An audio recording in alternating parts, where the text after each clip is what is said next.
guys, welcome back to my channel. If you're new here, my name is Kathy. I am a first year 4th grade teacher, and today I am filming with Madison. She's never been in one of my videos before, maybe a couple of vlogs, but this is Madison.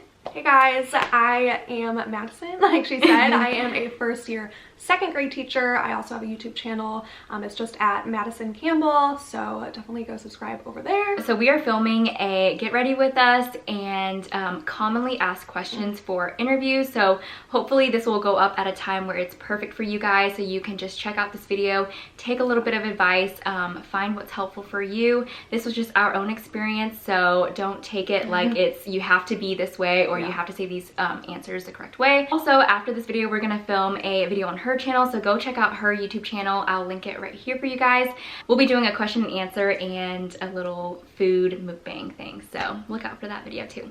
But yeah, hopefully this is helpful. I hope you guys enjoy the video. So we're both first year teachers. However, we have a little bit different experience with interviews. So I have had in-person interviews, over the phone interviews, Zoom interviews. I've also done like the demo lesson interviews, all that stuff. And so have you done in-person interviews yet? So with my interview experience, I had, I think, 2 mock interviews, like the practice ones while you're student teaching. And then I had 1 real interview, but it wasn't even in person. It was during COVID, and so we did it over Zoom, which was still intimidating, but I felt like it was definitely not as intimidating as going in person. Yeah. So I haven't had a ton of experience, but I've had, you know, other jobs where I've interviewed before, so that kind of helps. Yeah. And I'm trying to think, how many interviews have you had total? Like just 1. Oh, you just the only one from Okay, so she got lucky. So she had 1 interview and she got the job. Yeah. So my story is a little bit different. Just keep that in mind that everybody's different. Like you can see, I mean, she had 1 interview, knocked it out of the park, got the job. I have had to go through a series of interviews. It just depends on the school, the people that are interviewing you. Don't take it personal. You are likely to get no's before you get yeses. Everybody's interview process is just a lot different, so I just wanted to kind of point that out there before we get into this. I actually studied for my interview questions. Like, I just knew I was going to get hired somewhere, so I needed to practice questions just because I hadn't done an interview in such a long time. So yes, I did put a lot of time into it, and I recommend doing it, but if you feel like you just want to wing it, that's okay too. That's just personally what I like to do. All right, we're just gonna get into the questions now. So the first one that every interview will ask you is, tell me about yourself. I've gotten this for every interview, like the mock interviews and the real interview. I would say it just like this. My name is Kathy. I am from Columbia, Missouri. I'm also a Vietnamese American. A little bit about my undergrad. So I graduated from Mizzou in 2019 with elementary education as my major. I had student teaching at blank elementary school in a 2nd grade classroom. I would also say that I was at a Title I school and at a STEM school. I felt like it was a great learning experience where I got to learn with the kids firsthand.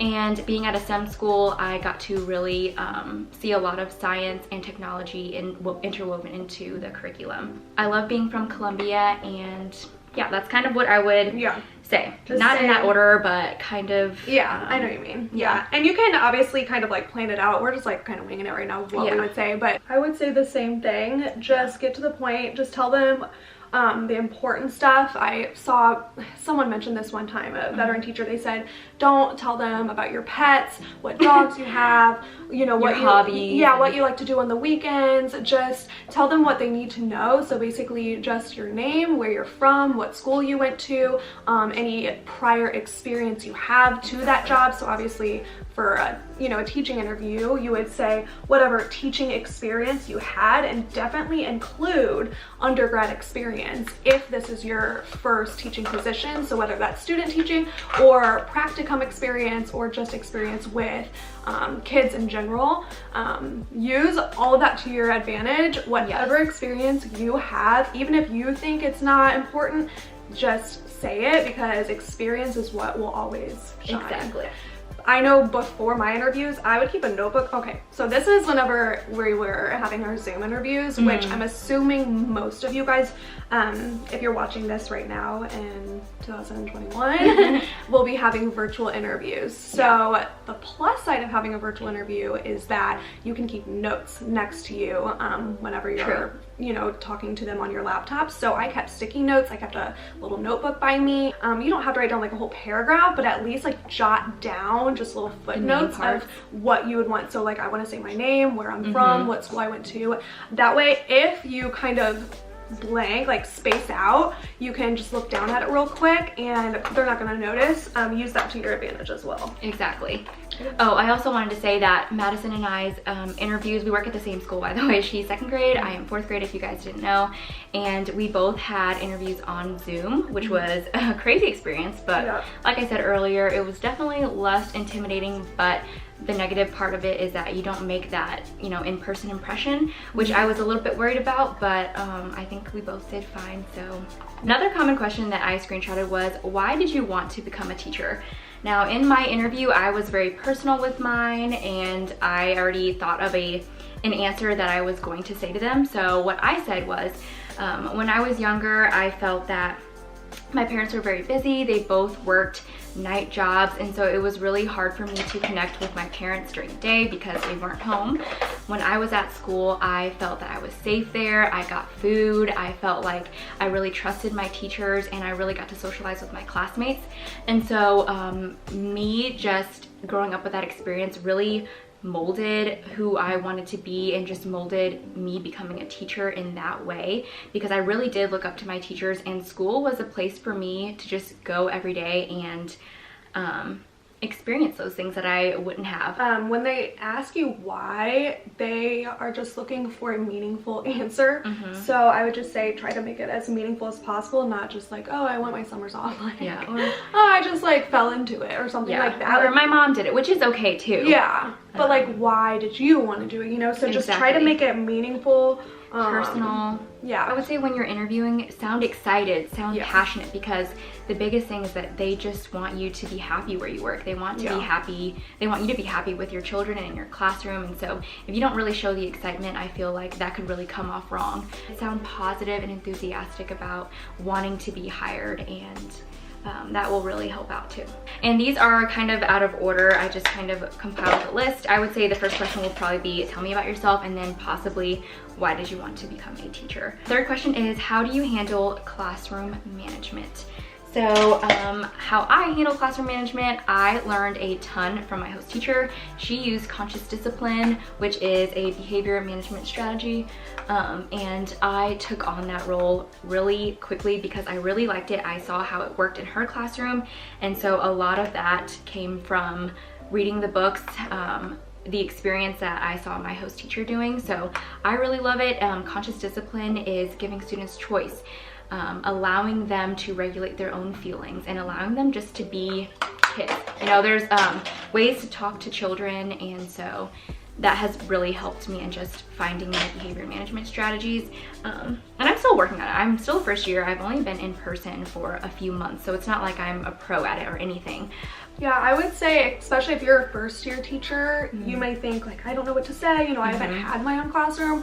But again, just talk about whatever experience you do have, no matter how big or how little that is. So if you did student teach, talk about what you did in the classroom. One thing that I heard that's really important whenever I was interviewing for my first teaching job was to not say we, as in you and your student teacher, like, oh, my co-teacher and I did this, my co-teacher and I. Just own it as yours, even if she showed you the way.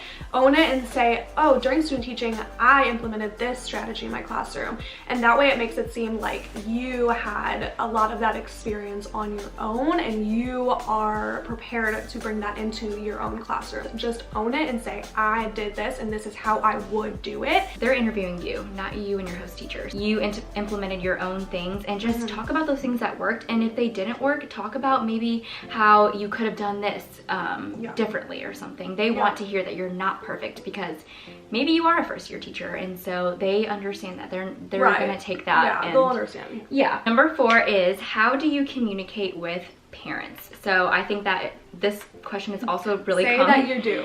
Yeah, you need to make sure that you communicate with your parents. I would say talk about how you communicate with them, or talk about how you will communicate with them, and in what way. Right. So for me, I said that I would obviously email them, I would make phone calls, I would even text. I haven't given out my phone number to any parents. I talk to them through Seesaw just because right now I feel like I don't need their numbers personally, and that's different for everyone. That's just my preference for right now. So I personally do. So everybody's different. Yeah. And I think just tell them exactly what you do, and also explain why you think it's important to have that communication with parents. Don't just say, oh yeah, I communicate with them. Make sure you expand on why you think it's important to communicate with parents, how often you communicate with parents, and just, I think it's really important to make sure that they know that you believe in working as a team with the parents. Yeah, so in my interview, I would say something like, I think it's really important to make sure that you communicate with parents. I think it builds a relationship with them. And I think that if, like Madison said, if there was a behavior issue, you could go talk to that parent and they could give you insight on maybe what's been happening at home. They could also help you in the classroom by saying, this is what works best for my child. But once you make that initial connection with the parent, I think it starts on the right note, and that parent will be more likely to help you out in the future with their child, or just anything like that. And I say just keep it positive with the parents, and just make sure that if there is something good that happens with a student, make sure to tell them, because they really want to hear good things about their child too. Question number 5 is, how will you use technology in the classroom? So I would say something like, I think using technology is really important because now in this age, everyone's using technology, and I feel like it's important to incorporate that into your classroom. All of our students at our school are one-to-one with iPads. I know that's not the case with everyone, but having the one-to-one iPads means we should be using them, and we're only going to continue to use iPads in the future and technology in the future. So it's good to have them practice and understand different ways to use modes of technology. And it's good practice for us as teachers too, because there's so many different apps and things like that that students use. So it's good to just be acquainted with all of them and actually know how to use them. I think, again, just touch on your experience with it. So what have you used technology for in the classroom? Do you use it for group work, independent work, small group? What have you used it for? And talk about how that has been beneficial for you in the classroom. Why do you like it? Do you think it's good for improving reading skills, or writing skills, or math skills, or group work skills, team building skills? What is it? Why do you use it personally? And yeah, I would just say, just make sure you touch on that experience again. I also mentioned what apps I like using, because then it shows your bosses that you have experiences with these apps, because a lot of new teachers are coming in and they are pretty experienced with technology and using iPads. A lot of people just aren't tech savvy, and technology is hard sometimes. So I would say just mention a couple of apps that have helped you with your classroom. Question number 6, how would you handle a student that is being disruptive? So I would say, I remember whenever I was practicing for these interviews, I remembered to make sure that the first answer wasn't, send them out of the classroom or take them to the principal's office. So I made sure not to mention those things. And so I said something like, if I had a disruptive student during one of my lessons, I would wait until my lesson was over. If it wasn't go to like I have to get him right away, I would wait till my lesson was over. I don't want to call them out in front of the classroom, because that really does embarrass them, and it also makes it feel like you don't have enough respect for them to wait until you're done teaching. And they definitely understand that, they know that. So I would say just make sure that you really are respecting your students in that way. So I would wait until my lesson was over. I would tap them on the shoulder, maybe if it was during the lessons they were being very disruptive, kind of give them a tap, and that lets them know, hey, I am seeing you, I'm listening, I know what's going on. But after class, I would say that I would go have a talk with them, see why they were being disruptive, just ask them. I don't want to, first off, assume that they were doing this because they're bored or they're sleepy. I want to ask them, hey, what's up? Like, why did that happen? Just have a normal conversation with them, and they're more likely to tell you the truth and then take action on what will be the next steps. I would say just make sure that if they need to go calm down, if something is really bothering them, they know in your classroom to go to the safe seat, go outside of the classroom just to like breathe and calm down. Some of my students do that now. So just have those expectations where they know if they can't handle it in the classroom, just step out for a second wherever they need to go, and then just making sure that you are respecting them and not calling them out in front of the classroom. So yeah, I would say, like Kathy mentioned in the beginning, they want to make sure that your answer isn't, I would send any behavior problem straight to the principal or out of the classroom. So I think the way I answered it was, I said, first, I would do what I can to deal with it myself in the classroom and try to keep the student in the classroom as long as possible. So check in with the student, make sure I'm building that relationship with the student first and foremost. If that doesn't work, contact the parent.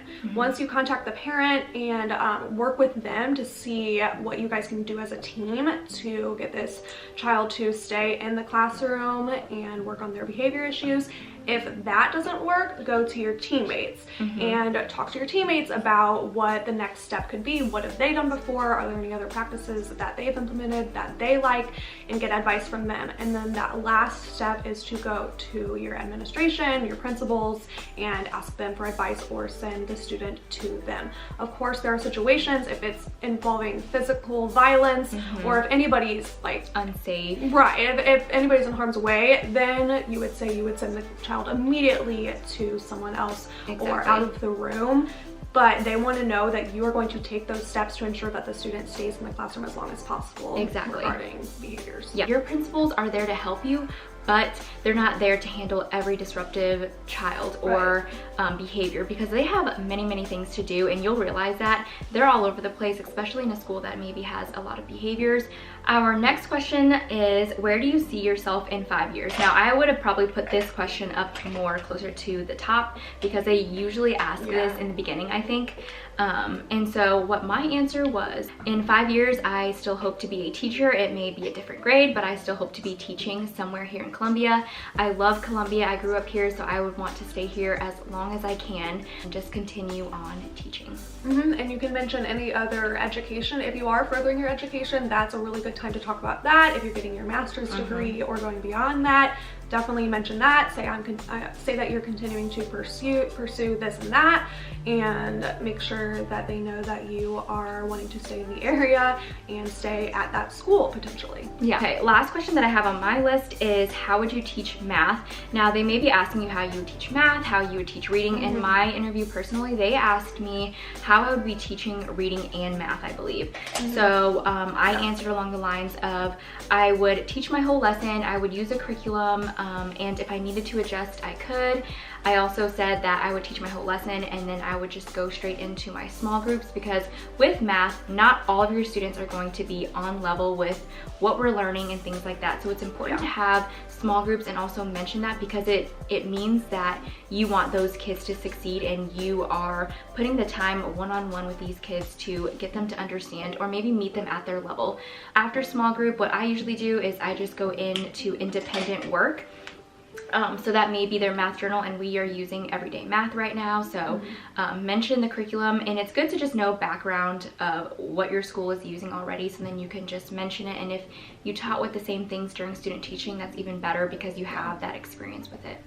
As a teacher, you're definitely going to get asked, what would I see when I walk into your classroom? Whether they mention a specific subject area or just what would I see in general if I walk into your classroom. So definitely start thinking about that. If you do have experience in the classroom, be thinking about what either you did or what you saw other teachers doing. If you observed other classrooms, start thinking about what you have seen that you liked and how you plan on implementing that. Obviously, if you have been a teacher, if you have a lot of experience in the classroom, then talk about what you did. So just like Kathy said, whether that's independent work, group work, if that's whole group instruction or small group instruction at the back table, or how are you going to keep other kids engaged while you're working with students at the back table, or how are you going to implement technology in the classroom. Just be thinking about all of those different areas, because I think it will sound really knowledgeable and just sound like you are the most well prepared. And that's all for the questions. I would say the very last thing is, they're gonna ask you, do you have any questions for us? So I just quickly wanted to mention that.